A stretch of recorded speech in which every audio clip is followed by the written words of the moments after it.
उपासना समर्पण योग अध्याय 3 डे 211। बहुत सुंदर विषय चल रहा था कि महानता से जुड़े और समय को पहचाने। तो कल देखा कि कैसे जब हम लोग ईश्वर के कार्य में संलग्न रहते हैं। और देखो एक और चीज, अगर गीता का ज्ञान देखें तो यहाँ क्या मनुष्य कुछ कर रहा है? नहीं, गुड़ ही गुड़ में बरत रहे, प्रकृति द्वारा सब कुछ किया जा रहा है स्वतः ही। तो हमें क्या करना है? मूल रूप से एज अ जीवात्मा, as a ego, as a अहंकार, हमको सिर्फ ऊंचे ऊंचे अच्छे अच्छे संकल्प करने कि हे प्रभु, मैं दिन रात आपके कार्यों में लगा रहा हूँ, आप मुझे कठपुतली की तरह, गुरुदेव कहते थे कुछ करो नहीं कुछ बनो। ठीक है, हम लोग गुरुदेव को, गुरुदेव क्या करें बताइए, आप क्या करें? अरे भाई क्या करोगे? पहले बनो तो प्रकृति स्वयं तुमसे करवा लेगी। तुम इंस्ट्रूमेंट बनो, अच्छे से अच्छा, ऊंचे से ऊंचा। अच्छा, हम क्या सोचते हैं, कुछ हो गया हमारे द्वारा बढ़िया तो हमने कर दिया। अरे हमने नहीं किया, हमने समर्पण किया। हाँ ये किया हमने, ये लगता है समर्पण कर दो, श्रद्धा कर दो, इंस्ट्रूमेंट बन जाओ, उनके सेवक बन जाओ। नल नील ने सेवक बन गए, आज तक उनका नाम है। ठीक है, तो ईश्वर के कार्य में भावनाएं चलती हैं, ये नहीं देखा जाता कि कितना किया क्या किया। तो महानता के साथ हम जो देखो, ये सब प्रपंच भगवान किसके लिए रचा रहे हैं? हमारी ही चेतना को ऊंचा उठाने के लिए, हमको और आपको मुक्त करने के लिए। उनके तो बाएं हाथ का खेल था ये सारा। रावण की बुद्धि पलट देते, मोह लेते उनका मन, मति भ्रष्ट कर देते। कुछ भी कर सकते हैं यार, वो तो परमात्मा थे। इनका पूरा प्रयोजन ही ये रहता है कि हम महानता से जुड़े और समय को पहचाने। आगे बोलते कि हनुमान का उदाहरण इसी प्रकार का है। वे सदा से सुग्रीव के सहयोगी थे, पर जब बाली ने उसकी संपदा एवं गृहिणी का अपहरण किया तो वे प्रतिरोध में कोई पुरुषार्थ नहीं दिखा सके। इससे प्रतीत होता है कि इस अवसर पर सुग्रीव की तरह हनुमान ने भी अपने को असमर्थ पाया होगा और जान बचाकर कहीं कोह कंदरा का आश्रय लेने में ही भला देखा होगा। पर वे जब प्राण हथेली पर रख राम काज के परमार्थ प्रयोजनों में संलग्न हुए तो पर्वत उठाने, समुद्र लागने, अशोक उद्यान उजाड़ने, लंका जलाने जैसे असंभव पराक्रम भी दिखाने लगे। बहुत फेमस स्टोरी है, सबने कई बार सुनी होगी। बाली बहुत स्ट्रांग था, मजबूत, सेना भी खूब थी, वीर भी था। सुग्रीव की पत्नी को उठा लाया, राजवाज भी छीना। अब सुग्रीव और हनुमान दोस्त थे, बढ़िया अपना जिंदगी बिता रहे थे, यहाँ वहां घूमते टहलते। डर गए बाली के अत्याचार से, कुछ नहीं किया। सुग्रीव भी नहीं कर पाया, हनुमान जी भी नहीं कर पाए। अब सोचो कौन नहीं कर पाया? हम लोग को यकीन हो रहा है, हम लोग में से आधे लोगों को तो सोच रहे हैं क्या हनुमान जी नहीं कर पाए? अरे कैसी बात कर रहे हो? वो हनुमान जिन्होंने समुद्र लगा था, अशोक उद्यान उठाया था, पर्वत उठाए थे और ये किया था वो किया था, वो बाली से बदला नहीं ले पाए, पत्नी को नहीं वापस ला पाए। भाई उस समय हनुमान के जीवन में राम कहाँ थे? उस समय मित्रता थी सुग्रीव के साथ, पर दीनहीनता भी तो थी। हम जब अपने आप को ऊंची शक्तियों के साथ जोड़ लेते हैं, और जोड़ने का माध्यम इतना सरल, गुरुदेव कहते थे हमसे संपर्क बिठाना है, कुछ नहीं, सर पे 10 बार हाथ फेरो, लंबी गहरी सांसें भरो, मुंह से सांस निकालो, पेट खाली कर लो। अब अपने मन में सोचो, हाँ गुरुदेव का संदेश, ये तो तार बना के रखा है। सोचो हम लोग कितने इक्विप्ड हैं ऑलरेडी कि हमें ईश्वर से जुड़ने के लिए, उस हायर कॉन्शियसनेस से जुड़ने के लिए, उन महानताओं से जुड़ने के लिए किसी बाहरी ऑब्जेक्ट की जरूरत नहीं है। हम लोग इतना स्वाध्याय भी कर रहे हैं, ठीक है, जरूरी है कषाय कल्मश दूर करने के लिए, लेकिन अगर आप भावना करिए कि फोन नहीं है, पुस्तक नहीं है, तो क्या भगवान नहीं रहेंगे? आप आंख बंद करके बैठिए तो सही, अपने अंतःकरण में पुकारिए तो सही, बुलाइए तो सही, और बताइए कि कुछ नहीं था, हम एक काल कोठरी में अंधेरे बैठे थे और भगवान नहीं आए। सच्चे हृदय से पुकारने, उनके साथ जुड़िए, महानता के साथ जुड़िए। तो क्या बोल रहे हैं, हनुमान जब राम जी के साथ जुड़े, और जुड़े तो ऐसा नहीं कि बस जुड़ गए, हाँ पता है बताने के लिए, हम लोग भी बहुत लोग हैं, हाँ हम शांति कुंज से जुड़े, हम गायत्री परिवार, हाँ पंडित राम शर्मा, हाँ हमारे गुरु है भाई, नाम के लिए ऊपरी 15-15, 20-20 साल से गुरुदेव उनके गुरु हैं, जीवन में कुछ परिवर्तन हुआ भाई? तो जुड़ना मतलब हृदय से आत्मा का मिलन होना चाहिए। आपकी और गुरु की आत्मा एक हो जाए, जब आपकी और राम की आत्मा जब एक हो जाए, वो जुड़ा, वो राम ने किया। वो जो हृदय में दिखा है ना सीताराम का, अलंकारिक वर्णन है, मतलब कि अब मेरा हृदय मेरा नहीं रहा, सीताराम का हो गया, दे दिया हमने, समर्पण विसर्जन विलय कर दिया। अब उसके बाद उनके चमत्कारिक कृत्य देखें, और वही हनुमान जो वहां रो रहे थे, वो क्या कर रहे हैं? छलांग लगा रहे हैं, जड़ी बूटी ला रहे हैं, संजीवनी बूटी ला रहे हैं, समुद्र लाग रहे हैं, राक्षसियों को मार रहे हैं, सीता मैया को बचा रहे हैं, उद्दंड कर रहे हैं वहां लंका में जाके, उत्पात मचा रहे हैं वहां। कहां से आ रही है इतनी पावर, इतना अभय, इतना निर्भयता? है, इतना मतलब इतना उत्साह उल्लास, और राम काज कीने बिना मोहि कहाँ विश्राम, और अंदर से एक उमंग भी। ऐसा नहीं कि बस ऐसे ही अरे विश्राम भी नहीं लेंगे हम जब तक नहीं कर लेंगे। ये राम जी की पावर है जो उनके माध्यम से प्रकट हो रही है। प्रेम है, लीलाधारी की लीला है, लीला चल रही है। तो हम भी अपने आप को अगर इंस्ट्रूमेंट बना ले, हमको लगता है अरे हम लोग इतने क्षुद्र हैं, असंकीर्ण।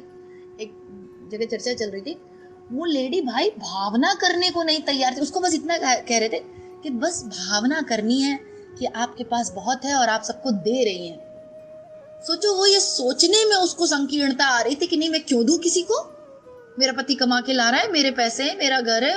सोचिए, हम सिर्फ ये इमेजिन भी नहीं कर पा रहे हैं कि हमको किसी को कुछ दे, हम दे पा रहे हैं लोगों को, हम परमार्थ कर दे रहे हैं।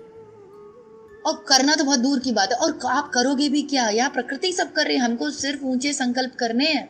सारा खेल संकल्पों और भावनाओं का है।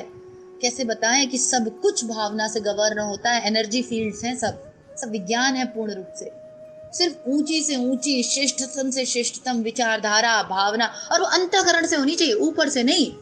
अब हमने कह दिया हाँ सारा खेल भावनाओं का है, तो ऊपर से हम दान करेंगे, हम ये करें, ऊपर से नहीं चलता। ईश्वर तो हृदय में स्थापित है। हे अर्जुन, मैं अपने सबके हृदय में स्थित हूँ, तुम्हारे हृदय में स्थित हूँ। अंतःकरण से निकलनी चाहिए वो बात, तब होती है प्रूव कि हाँ हुई है। आगे बोलते कि सुग्रीव पत्नी को रोकने में सर्वथा असमर्थ रहने पर भी अन्य देश में समुद्र पर बसे अभेद्य दुर्ग को भेद कर सीता को मुक्त कराने में सफल हो गए। इसमें दैवी सहायता की बात प्रत्यक्ष है। ऐसा अनुग्रह उन सभी को मिल सकता है जिन्होंने राम की गरिमा को, उनके लीलाक्रम को सहयोग देने की परिणति की पूर्व कल्पना कर ली। जिनने भी अपने हृदय में कर लिया कि नहीं, हम राम की गरिमा को घिरने नहीं देंगे, राम का मिशन मेरा मिशन, राम का लंका दहन का कार्यक्रम मेरा लंका दहन का कार्यक्रम, राम का सीता मैया को घर लाना मेरा काम है। समझे? हनुमान जी, सुग्रीव, बाली रीछ बानर, ये लोगों ने अपना कोई अलग से रखा था क्या? नहीं, हनुमान जी का, राम जी का करना है प्रोजेक्ट, पर साइड बाय साइड हमारा एक और प्रोजेक्ट वहां चल रहा है, दूसरी जगह भी चल रहा है। अव्यभिचारिणी भक्ति लगती है भाई। कृष्ण कह रहे हैं कि तू मुझसे अव्यभिचारिणी भक्ति कर, 10 जगह मन नहीं होना चाहिए। राम जी के काम के लिए आए हैं, राम जी का काम कर रहे हैं, अलग से हमारा कोई प्रयोजन नहीं है जीवन का। अब हमारे आपके तो 100 अलग से, फलानी जगह घर खरीदना है, बड़ी वाली कार भी चाहिए, हाँ गुरु जी का कार, हाँ चल रहा है side by side, part time job है। मेन तो ये है, गुरु जी प्रसन्न होकर ये भी करवाते रहते हैं बीच बीच में। ऐसी तो हमारी भक्ति है। फिर हम सोचते हैं कि हम और क्यों नहीं पाते, हमसे संजीवनी बूटी क्यों नहीं आ रही है।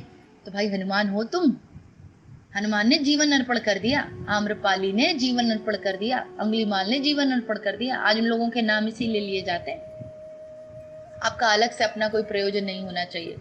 और क्या है हमारे प्रयोजन, ये भी तो सोचो, क्या प्रयोजन रखेंगे हमारी 2 कौड़ी की तुच्छ सी जिंदगी, हमारी छोटी सी, वही स्वार्थपरता वाली। हमारे आपके क्या उद्देश्य होंगे, सही बताएं, सही कभी गंभीरता से बैठ के सोचो कि मेरे और आपके क्या पर्सनल उद्देश्य होंगे। वो फलाने वाली घर खरीद लो, वो गाड़ी खरीद लो, बच्चा और करोड़पति बन जाए, और पैसा, यही सब छोटी मोटी तुच्छ सी चीजें अपन मांगते रहते हैं, इसी संकीर्णता में उलझे रहते हैं, और इसी को बहुत बड़ा अपना लक्ष्य समझते हैं जीवन का। गुरुदेव कह रहे हैं कि भाई तुम अपने ऊंची महानतम लोगों से जुड़ो और उनके लक्ष्य को अपने जीवन का लक्ष्य बना लो। देखो तुम्हारा जीवन ना बदल जाए, तुम हनुमान स्तर के ना हो जाओ तो कहना, पर उस स्तर का कार्य हृदय से करो। फिर वयोवृद्ध जामवंत और जटायु, अकिंचन गिलहरी, दरिद्र केवट, शबरी की सामर्थ्य और भूमिकाओं को देखा जाए तो उनके द्वारा प्रस्तुत किए गए अनुदान अकिंचन जितने ही कहे जा सकते हैं। सही बात है, इन लोगों ने बहुत थोड़ा, वो था इन लोगों का। गिलहरी ने अपनी सामर्थ्य के हिसाब से, देखो बार बार बोल रहे हैं, सारा खेल भावनाओं का। कोई एक लेडी दीदी थी, उनसे चर्चा, हम तो कोई गुरु कार्य नहीं कर पाते, सिर्फ अखंड ज्योति बांटते हैं। तो आपकी इतनी सामर्थ्य है, आपको इसमें प्रसन्न होना चाहिए। मान लेते अभी इतनी, हाँ, लेकिन उतने पे रुकना नहीं कि हम तो जानबूझ के नहीं, देखो कि सामर्थ्य तो ज्यादा की थी, हम जानबूझ के दीनहीन बने, हम तो बस अखंड ज्योति बांट पाते हैं, हम इससे ज्यादा नहीं। अपनी सामर्थ्य बढ़ाते रहिए दिन प्रतिदिन, लेकिन उसमें भी प्राउड फील करिए कि हम पूरी श्रद्धा और विश्वास के साथ अखंड ज्योति बांटते हैं। उस अखंड ज्योति की एक भी लाइन ने अगर किसी एक भी जीवात्मा के जीवन को बदल दिया होगा ना, एक जीवात्मा साक्षात ब्रह्म है, एक आत्मा साक्षात भगवान है, तो आपने कितना पुण्य का काम कर दिया। ईश्वर को तृप्त कर दिया सीधे सीधे। किसी एक की बात कर रहे हो, न जाने आज तक कितनों को किया होगा अपने इस कृत्य के। तो कोई भी अपने कार्य को छोटा मत समझो, भावनाएं इंपॉर्टेंट है, क्रियाकलाप नहीं। कई बार बताया गया है, बहुत से लोग हैं बड़े धनाढ्य और बड़े ऊंचे ऊंचे जनहित के परमार्थ के कार्यों में संलग्न रहते हैं, पर अहंकार भाव में रहते हैं। कोई मतलब नहीं है उनकी इन चीजों का, फंसे रहेंगे यही 84 लाख में, आएंगे अपना ये सब खाने फिर से। यहाँ पे भावनाएं इंपॉर्टेंट है, पूर्ण समर्पण इंपॉर्टेंट है, सच में करुणा दया वेदना इंपॉर्टेंट है। आगे बोलते हैं, इतने पर भी उनकी गाथाएं अजर अमर बन गई हैं। वे श्रेयाधिकारी बने और अपने उदाहरणों में असंख्यों को भाव भरी प्रेरणाएं दे सकने में समर्थ हुए। इन सौभाग्य भरी उपलब्धियों में प्रमुख श्रेय उस सूझबूझ को है जिसने अपनी श्रद्धा सहायता को महान व्यक्तित्व और महान अवसर के साथ जोड़कर लाखों गुना अधिक श्रेय कमाया है। ये लोग जो बता रहे ना, केवट, गिलहरी, शबरी झाड़ू लगाती थी, वेट कर, कितने इन लोगों के अंदर पेशेंस था। ये देखिए, सिर्फ शबरी को ही ले लो, सोचो इतने धीरज के साथ कुटिया बना के रहना। शबरी बहुत बड़ी तपस्विनी थी एक्चुअली, उनके गुरु ने उनको पहले बता रखा था कि राम आएंगे, लेकिन वो पेशेंस कि हम वेट करेंगे, ठीक है बुढ़ापे में आएंगे, हम वेट कर लेंगे और क्या। अरे भाई, भगवान मिल रहे हैं आपको, आज हमारा आपका पेशेंस। हाँ, 1 घंटे हम ध्यान पे बैठ नहीं सकते हम लोग, उसमें 100 बार 100 जगह का चिंतन जाता है हमारा। हम क्या बुढ़ापे तक वेट करेंगे राम का कुटिया बना के। तो ये अपने आप को चेक करें हम लोग कि हमारी भक्ति में जरूर कहीं ना कहीं कमी है। सही बता रहे हैं, देखो कहीं कमी नहीं है, ना हमारी पात्रता में, ना भगवान की कृपा में, ना हमारे संसाधनों में। हम कई बार लगता है नहीं मेरे पास तो रिसोर्सेस कम है, हम कैसे गुरु कार्य कर, कुछ नहीं, तुम्हारे समर्पण में कमी है। गुरुदेव कहते हैं ना, चूहे जैसा दिल, बिल्ली जैसा दिल, मच्छर जैसा दिल, तुम्हारा दिल नहीं है तुम्हारे पास। अरे गुरुदेव हमारे पास पैसे नहीं है, हम कहाँ, तुम्हारा दिल नहीं है, तुम्हारे संकल्प नहीं है, तुम्हारी भावना नहीं है, सब है तुम्हारे पास, बस भावना ही नहीं है तुम्हारे। भाव तो करो, तुम बताओ उसके बाद कि नहीं हुआ। कोई सही सही बताए, सच्चे भाव किया था और नहीं हुआ, तुम्हारा भाव गलत होगा, जरूर तुम उसमें छल होगा, जरूर उसमें कपट होगा, जरूर उसमें स्वार्थ होगा, जरूर उसमें लोकेशना होगी, गुरुदेव की प्रति करुणा दया प्रेम आत्मीयता वाले बात नहीं होगी। तो ये सब अपन चेक करें, ठीक है। तो आज इतना ही लेते हैं। आज हमने क्या देखा कि ये जितने लोग पूर्व में हुए और जो तृप्त हो गए, जो जिन्होंने परमात्मा पा लिया, देखो जन्म मरण तो न जाने कब से चला आ रहा है। कहते हैं ना, रे मन तू मेरा मित्र मन, ये मन कितना खाओगे भाई, अभी कितना मॉल घूमना बाकी है, कितना संभोग करना बाकी है, कितना इंद्रिय तृप्ति करना बाकी है, बताओ कितना और चाहिए, कितने साल और कितने जन्म और करोगे। बहुत किया है, याद नहीं है, सही बता रहे, बहुत किया है, हर बार आओगे और यही करके मर जाओगे। अरे किसी जन्म में तो एडवांटेज ले लो परमात्मा की कृपा का, मनुष्य तन मिला है। तो हम लोग डरते बहुत हैं एक्चुअली, अरे छूट जाएगा, अरे छूटा तो पहले से ही है, अभी प्राण निकल गए छूट गया, जिस परिजन में प्रेम है उसके निकल गए वो छूट गया, आंधी तूफान आ गया, भूकंप आ गया वो छूट गया, कोरोना आ गया वो छूटा पहले से है। हम जबरदस्ती पकड़े रहते और बोलते अरे छूट जाएगा, हमारा फलाना काम पड़ा है, बच्चे को देखना है, ये करना है, वो करना है। कोई काम नहीं पड़ा है तुम्हारा, तुम हो ही नहीं, तुम्हारा काम कहाँ से रहेगा। ईश्वर के लिए आए थे, ईश्वर के लिए जीना रहता है, उस महानता के साथ जुड़े और अपने इस मनुष्य तन को ऊंचा उठाए। माँ गायत्री से प्रार्थना करेंगे आज क्या प्रार्थना करेंगे हम लोग कि माँ हम लोग की ये जो तुच्छ आसक्ति है, मोह, राग और द्वेष, गीता में लिखा है अर्जुन, ये क्या है।